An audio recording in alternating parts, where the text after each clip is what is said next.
Hello and welcome to another TLDR US video. Vaccines are the talk of the town at the moment, as the world tries to find a way out of the awful last year we've all experienced. As we all know, there are vast differences when it comes to the level of access that different countries around the world have to the vaccine. But in those countries lucky enough to have good access at the moment, you would expect the rollout to be going pretty smoothly, but that hasn't always been the case. Despite its high overall vaccinations figures, the US's rollout has been the source of a fair bit of controversy for various reasons, including disparities over who's actually getting the vaccine. So in this video we'll be taking a look at what's going wrong, address the burgeoning argument about algorithms, and whether these so-called algorithms are actually causing the problems. Before we start, we're running a special promotion with our Patreon. Every backer, new or old, above $10, gets one of these exclusive golden TLDR pin badges. They're never going to be for sale, so if you want yours, you have to sign up this month.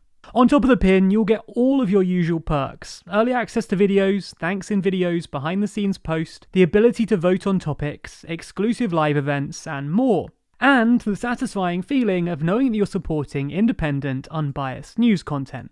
Anyway, the link for all of that's in the description.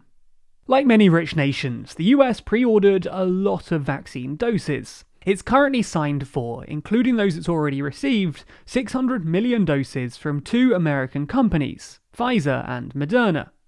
In order for all of those doses to get into the arms of citizens, they have to go through a pretty complicated system, which unfortunately is fairly typical for America. Because of the federal structure of the US, there is a long chain of distribution before people actually get jabbed. The central government has the power to purchase and distribute vaccines to states, whose leaders then have a say on how the jabs are moved within their region. When it comes to who gets vaccinated first, the UK, for example, has a recommended priority list drawn up for the government by the Joint Committee on Vaccinations and Immunisations. Vaccines are then sent across the country to local doctors' surgeries and mass vaccination centres, who then contact citizens to come forward based on this priority list. In the US, however, it's much more complex. The Centre for Disease Control, or CDC, has laid out its recommended priority groups in a similar way to the UK, but it isn't mandatory that states follow this list. Therefore, we have a situation in which the states and then local authorities and hospitals receive the vaccine doses from the states, and they all have different algorithms to decide who gets vaccinated first. Yes, I said algorithms, and these algorithms have been the source of great debate. The general discourse led by critics surrounding these formulas seems to be that evil algorithms are taking over the process and ruining the vaccine rollout, leading to suboptimal and divergent outcomes across and within states. But this isn't really the case. You can call anything an algorithm. The process of making your morning coffee is technically an algorithm, but these vaccine algorithms aren't particularly complicated. Sure, some are more complicated than others. Take Ohio, which takes into account the number of target populations in the county, the current case count, the level of natural herd immunity that might exist, labels such as social vulnerability and health equity, and the amount and type of vaccines that storage providers have on hand. But that's not exactly rocket science, so a lot of the time, these supposed algorithms are just computerized lists of priority. Bottom line is, there isn't some crazily confusing equation or formula running the show here. Where problems have arisen, it actually seems that the issues are down to the humans creating the systems. For example, when there was outcry over the order that people were getting vaccinated in hospitals in California, this issue wasn't due to an algorithm, as many had suggested, but just those in charge prioritizing the wrong people, and a computer thus churning out a pretty shoddy list. So now that I've had my rant about algorithms, let's take a look at what's actually going wrong with the US rollout, starting with the federal level. The big system for distribution used by the federal government is known as Tiberius.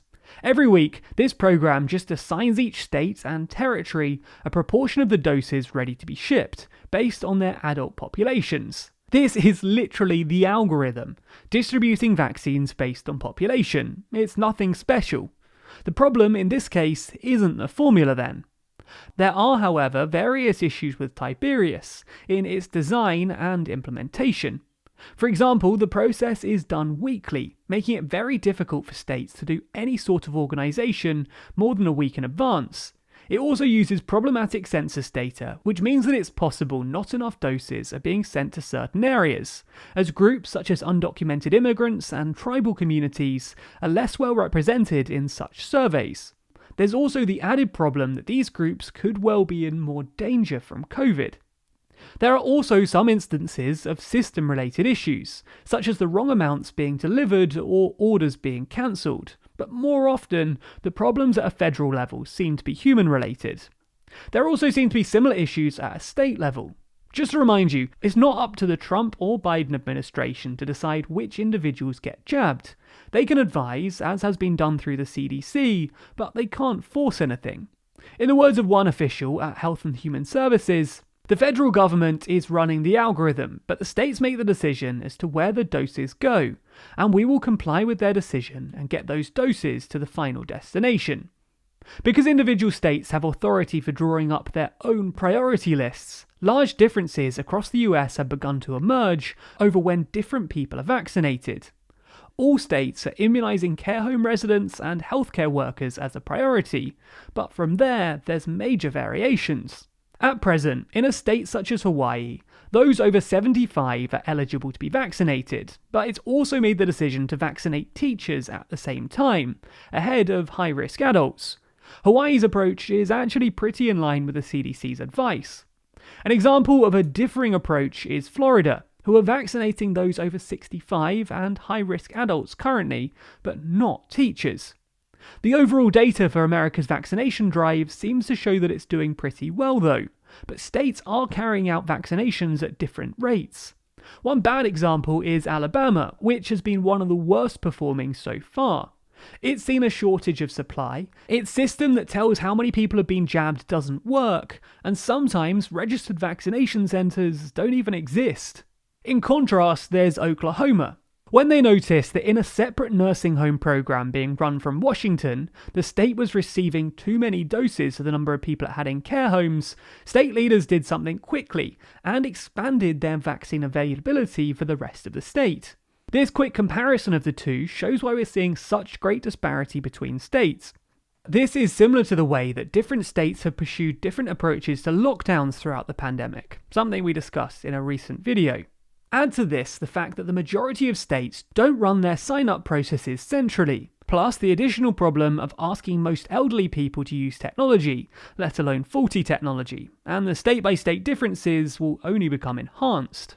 But wait, in addition to these regional differences within the rollout, there is more.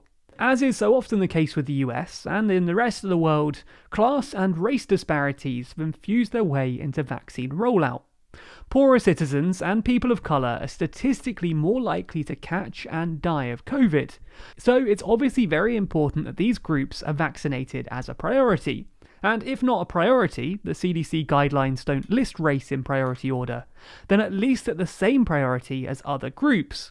Unfortunately, preliminary data is indicating that richer, whiter Americans are gaining greater access to vaccination appointments than is intended, at the expense of poorer, non-white communities. And this isn't really due to any sort of algorithm failing to function, but it's a problem nonetheless.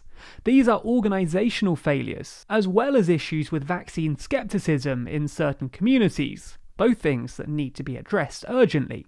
As we mentioned though, the US isn't doing terribly when you look at the overall figures. It's currently in fourth by doses per 100,000 people, behind Israel, the UAE and the UK.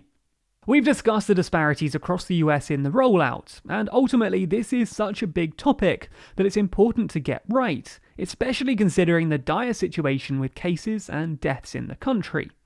At the time of writing, the US has had over 28 million cases and nearly 500,000 deaths. And although the situation has got better since mid-January, it's still pretty perilous.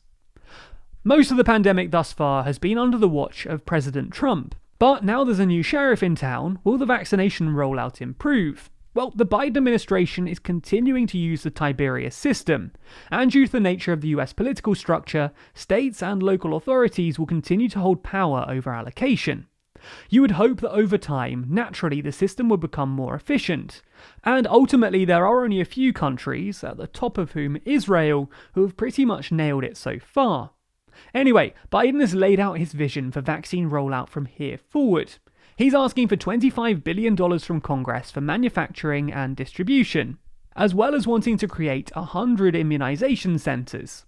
To address some of the other issues, the administration has also created a racial and ethnic disparities task force.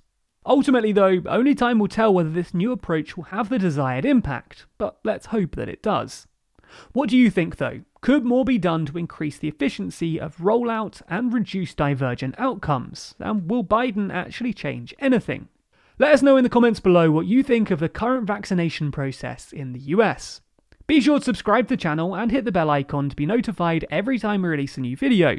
Special thanks to our Patreon backers who make videos like this one possible. And if you want to see your name at the end of videos, you too can back us on Patreon. The link to that's in the description.